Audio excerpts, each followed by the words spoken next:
आज तरुण तरुण मुलं व्यसनाच्या आहारी गेले. वय नाही त्यांचं, दारू पितात. काका, दारू प्यायला हिम्मत लागत नाही, दारू प्यायला हिम्मत लागत नाही, निर्व्यसनी राहायला हिम्मत लागते, हे लक्षात ठेवा. दारू पिऊ नका, दारू ही वाईट आहे. दारूने 3 प्रकारची हानी आहे. एक आर्थिक हानी, दुसरी सामाजिक हानी आणि तिसरी कौटुंबिक हानी. आर्थिक हानी, खिशामध्ये पैसा राहत नाही. सामाजिक हानी, समाजामध्ये कोण विचारत नाही. आणि कौटुंबिक हानी, घरामध्ये कवडीची किंमत कोण देत नाही. आणि दारू पिऊन ह्या शरीराचं मातेरे होतं काका. आणि दारू पिऊ नका.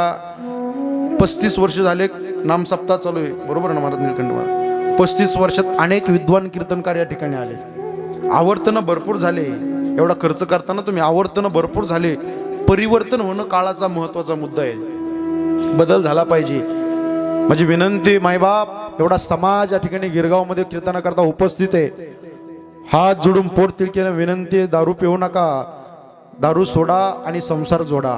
दारू पिऊ नका. दारू ही वाईट आहे. दारू पिण्याच्या आधी या लहान लहान लेकराचा विचार करा. छोटे छोटे लेकरे तो घरात, यांचा विचार करा. काही माणसं म्हणते, बाळासाहेब महाराज तुम्हाला काय करायचं, तुमच्या पैशाचे आम्ही पितो का? तुमच्या पैशाने पितो का? तुमच्या पैशाने तंबाखू, गोवा, मावा, गुटखा तुमच्या पैशाने खातो का? ऐकू वाटलं तर ऐका, नाही तर इतरांना ऐकू. एवढा समाज या ठिकाणी बसलाय. वाईट वक्त दिसन तिथं पिणारा बसन. दारू पिली, माऊली लिव्हर फुटेल. गुटखा खाल्ला, तोंड फुटेल. पण इथं अखंड हरिनाम सप्ताह करता समोर येऊन कीर्तनाला जर बसला ना, आयुष्याचं बंधन फुटेल.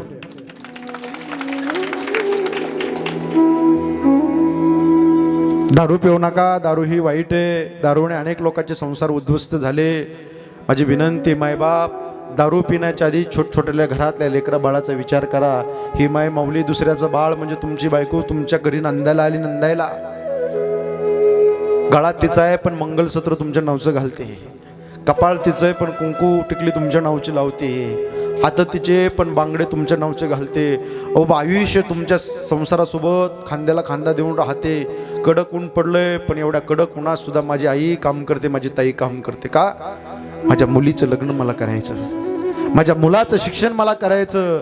हाडाचे काढ करते, रक्ताचं पाणी करते, नेत्राचा दिवा करते, हाताचा पाळणा करते. अहो, आयुष्य संसार करता राब राब कष्ट करते. म्हणून दारू पिऊ नका. दारू ही वाईट आहे. 2 जन्म देणाऱ्या मायबापाची सेवा करा. आई मायेचा सागर, समृद्धाची घागर, चैतन्याचा जागर. आई भाजीतलं मीठ आहे हक्काचं व्यासपीठ. आई थंडगार वारा, आई मायेचा उबारा. आई जीवनातलं पहिलं व्यासपीठ. आई दुधावरची साय, आई लंगड्याचा गाय. आई ते आई असते, नसते सांभाळणारी दाय. दाय म्हणजे नोकरीन बाई. ज्याला हात नाही माऊली त्याला विचारू हाताचं दुःख काय. ज्याला पाय नाही त्याला विचारो पायाचं दुःख काय. ज्याला डोळे नाहीत त्याला विचारा डोळ्याचं दुःख काय. आणि ज्याच्या जीवनात आई नाही, ज्याच्या जीवनात बाप नाही, त्यांना विचारो आई बापाचं दुःख काय. आई फार प्रेम करत असते. आई घराचं मंगल्य तर बाप घराचं अस्तित्व असतं गड्या. आई आयुष्यभर प्रेम करते. इथं 60 वर्षाची, 65 वर्षाची, 70 वर्षाची माझी थकलेली माई दिसते. तुमच्या डोळ्यात पाणी येईल, सगळे रडाल जाता जाता. आहे का? ज्यावेळेस मुलगी दिवाळीच्या सणाला येते ना घरी, मुलीची गाडी 10 वाजता येणार आहे, तर नवऱ्याला 9 वाजता फाट्यावर पाठवते मोटरसायकलून. जा बरं, माझी ताई या लागली. वेड्यासारखं वाट पाहते. मुलगी आले की सुनाला हात जोडते. ए बाई, आपलं असेल ते असेल, मुली देखत बोलू नको बरं, काही टाकून बोलू नको काही. मुली देखत माझी ताई फार दिवसांनी येणार आहे, पुरणपोळीचा स्वयंपाक कर, गोडधोड खायला कर माझ्या ताईला. मुलगी जर खायला बसली, म्हातारी थकली माय, हातामध्ये काठी आहे, पांढरे केस आहे, सुरकोतावळ्या, गालाच्या खाचड्या झाल्या, पण मुलीवर फार प्रेम करते. मुलीला पाहिलं तर मुलीच्या गालावून असा हात फिरते. कशी आहेस माझी माय? बरेच ना ग ताई, लेकरं बाळ सुखीच का? खायला जर बसली तर पुरणपोळीचा स्वयंपाक वाढते. ए बाई घे खाय, ए बाई खाय खाय खाय म्हणणारी आई असते. एकदा का माहेरातली माय मरून द्या, तुमचं वाट पाहणारं व्यक्तिमत्व निघून गेलं. खा म्हणणारं व्यक्तिमत्व सुद्धा निघून गेलं. फार काळजी करते. तिकडून जावयाचा फोन यावा, मुलीला पाठवून द्या. 4-2 दिवस झाले, उद्या मुलगी जाणार आहे, झोपत नाही रात्रभर, वेड्यासारखं मुलीकडे पाहते. सकाळ झाली की सगळ्यात आधी उठते, आंघोळ भंगोळ करते आणि आंघोळ झाली की कोणाकडे तर जाणार. बघा तुमची माझी माय थकली, म्हातारी माय कोणाकडे जाणार? ए बाई, ए शेवग्याच्या शेंगा आणणार, शेवग्याच्या शेंगा आणि मुलीच्या पिशवीमध्ये खाली जाय घेऊन, तुझ्या लेकरं बाळाला खायला का मिळेल. देते का नाही माय? माय मिली ना तुमच्या पिशवीत बदल झाल्याशिवाय राहणार नाही. ऐका, लोणचं देते, पापड्या देते, कुरड्या देते. ए बाई घेऊन जाय, लेकरं बाळ खातील, घेऊन जाय, चांगली डाळे घेऊन जाय. ज्या दिवशी माहेरातली माय मरून गेली त्या दिवशी पिशवी रिकामी झाली, लक्षात ठेवा. माहेरातला बाप गेला, दिवाळीच्या सणाचा मुराळी तुमच्या जीवनातलं निघून गेला, एक लक्षात ठेवा. 35-40 वर्षाची मुलगी भेटण्याकरता येते, वेड्यासारखं पाहती, कुणाकडे तरी जाणार. ए बाई तांदूळ दे, कुणाकडून 20-25 रुपयाच्या भावाने देते, तुला काय किलो आहे तेवढे पैसे देते, मुलीच्या पिशवीमध्ये टाकते. जाय बाई घेऊन, जाय बाई घेऊन. ढसढसा मुलीच्या गळ्यामध्ये हंबरडा फोडते. ऊन जर पडलेलं असलं ना, मुलीला म्हणते, ए बाई ऊन लय पडलंय, 4च्या गाडीनं जा. का? माझ्या मुलीला ऊन लागू नये म्हणणारी हे असते. अहो ते तिकडे लोकांच्या बांधावर एवढ्या उन्हात हाताला फोडेपर्यंत काम करते, पण माझी ताई मला भेटण्याकरता आल्यानंतर माझ्या दिदीच्या, माझ्या ताईच्या अंगाला ऊन लागू नये म्हणणारी फक्त हक्काची आई असते, लक्षात ठेवा गड्या. लोक म्हणतात आई मरून मावशी उरो. नाही ना दादा, आई ते असते. दिवाळीच्या सणाला तुम्ही जर गेला, प्रत्येकाची दिवाळी करणारा तो बाप, प्रत्येकाची दिवाळी साजरी करणारी ती आई. आई फार प्रेम करते. एखादी माय माऊली गेली आणि दिवाळीच्या सणाहून जर माहेरून जर निघाली ना सासरी, 3-3, 4-4 पिशव्या अशा गच्च भरलेल्या असल्या तर समजायचं माहेरात मायबाप जिवंत आहे. आणि दिवाळीच्या सणाच्या दिवशी एकच पिशवी रिकामी घेऊन जर आली तर समजायचं माहेरातली माय मरून गेली, माहेरातला बाप मरून गेला. पण जीवनामध्ये आई, आई फार आकाशाच्या उंचीची आहे. आ म्हणजे आत्मा, ई म्हणजे ईश्वर, ईश्वराचं वास्तव्य जिच्यामध्ये सज्जन होतील आई म्हणतात.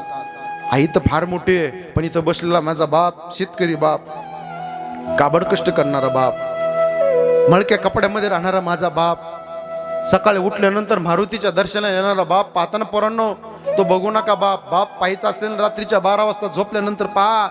बनलेल्या 17 थिगडे होत्या बापाच्या, मळलेली बन्या, दाढी वाढली, पण मुलाला चांगला ड्रेस, मुलीला चांगला ड्रेस घेऊन देणारा बाप असतो, हे लक्षात ठेवा. मुलाने आयुष्यभर फार लाड केला मुलाचा बापाने. मुलीचा सगळ्यात जास्त जीव बापामध्ये असतो आणि बापाचा सगळ्यात जास्त जीव मुलीमध्ये असतो. मुलगी बापाचं काळीज असते. बाप पाहायचा ना, बाप सकाळी गेल्यानंतर कडक कपडे घातलेला बाप पाहू नका. बाप फक्त शेतामध्ये कष्ट करणारा बाप पहा. अरे एकटाच रडतो, कधी काही चूक झाली तर एकटाच रडतो. छोट्या गोष्टीला घरात रडत नाही का? लेकरं बाळ रडतील. छोट्या गोष्टीला कधीच रडत नाही. बाप आयुष्यामध्ये 3दा रडत असतो. एवढे पोरं बसलेत ना, एवढं घरी घेऊन जा. मी हात जोडून तुमचा भाऊ नात्याने सांगतो, एवढं वाक्य माझं घरी घेऊन जा. बाप नावाची चादर एकदा आयुष्यामध्ये निघून गेली ना, प्रत्येक सकाळ जबाबदारीची जाणीव करून देते. बाप असला ना, बाप किती पहाडासारखे संकट होऊन द्या, गावामध्ये किती भांडणं होऊन द्या, पण बाप जिवंत असला ना, कोणाची टाप नाही तुमच्याकडे धावत येण्याची. अरे बाप थकलेला आहे, म्हातारा आहे, घराच्या समोर काठी टाकणारा बाप असून द्या. अरे गावच्या येणाऱ्या जाणाऱ्या पोराची नजर नाही, त्या घराकडे वाकडी नजर करून पाहण्याची ही बापाची ताकद असते, लक्षात ठेवा. अरे बाप तो बाप असतो, बाप आकाशाच्या उंचीचा असतो. इथं बसलेला बाप आहे, इथं बसलेला आहे. तो मुलाला म्हणतो, ए बाबू सकाळी लवकर जाय, उठत जा बेटा, शाळेमध्ये जात जाय, 9 वाजलेत, घाटडीमध्ये ट्युशनला जात जाय, जॉब नोकरी कामधंदा शेतामध्ये जात जाय. बाप बोलतो, बाप टोमणे देतो. का बोलतो बाप माहितीये का? बाप का टोमणे देतो माहितीये का? बापाला माहितीये मी माझ्या पोटापुरतं कमवलंय, पण यदा कदाचित कोरोना सारखा रोग आला आणि मी जर मरून गेलो तर माझ्या मुलाने माझ्या मुलीने ह्या गावच्या लोकांसमोर भीक मागू नये, म्हणून बाप मुलाला बोलत असतो, हे लक्षात ठेवा. बाप फार प्रेम करत असतो. बाप काय असतो, ज्यावेळेस मी शिवचरित्राचा अभ्यास करत असताना इतिहासामध्ये मला पाहायला मिळलं, ज्यावेळेस शंभूराजांना कैद केलं, पकडलं, बाप सांगतो तुम्हाला, कैद केलं आणि औरंगजेबच्या समोर उभा केलं. औरंगजेब तख्तावरून उतरला आणि शंभूराजाच्या अंगाला हात लावला. ही संभाजी आहे का? टचकन डोळ्यात पाणी आलं. का? दुश्मनाने पकडलं म्हणून नाही आलं पाणी. आजच्या क्षणाला, आजच्या प्रसंगाला माझा बाप शिवछत्रपती जिवंत असते तर त्यांनी लाख अडचणीचा सामना करून मला या संकटातून सोडवलं असतं. बाप गेला, जीवनातला आधार निघून गेला. बाप फार प्रेम करत असतो. बापाचा सगळ्यात जास्त मुलामध्ये जीव असतो आणि विशेष जीव बापाचा मुलीमध्ये असतो. बाप आयुष्यात तीनदा रडत असतो. सगळे मंडळी मन लावून ऐका. एकदा मुलीचं लग्न जमलं त्या दिवशी बाप ढसढसा रडतो. मुलीच्या लग्नाच्या दिवशी बाप रडतो आणि तिसऱ्यांदा बाप रडतो. मुलगा वेगळं राहायची भाषा करतो त्यावेळेस बाप रडतो. गड्या मुलीचं लग्न जमलं, पाहुणे मंडळीनं मुलीला पसंत केलं, चांगलं स्थळ आहे. एकटाच बाप संध्याकाळी झोपल्यानंतर उशी तोंडावर घेऊन ढसढसा रडतो. का? माझ्या ताईचं लग्न जमलं, माझी ताई मला सोडून जाणार आहे, थोड्या दिवसाची पाहुणी आहे, दुसऱ्याच्या घरी नांदायला जाणार आहे. ढसढसा बाप रडतो. मुलगी जवळ येते. पप्पा एक भाकर खात असतं, पप्पा आज अर्धीच भाकर खाली. तो बाप म्हणतो, ए ताई भूक नाही ग मला, उपाशी राहतो बाप. का? मुलीचं लग्न जमलं, मुलगी मला सोडून जाणारी आहे. एकटाच गुराढोरासारखा रडतो, एकटाच रडतो. शेताच्या बांधार जातो, एकटाच रडतो. मुलगी मला सोडून जाणार आहे.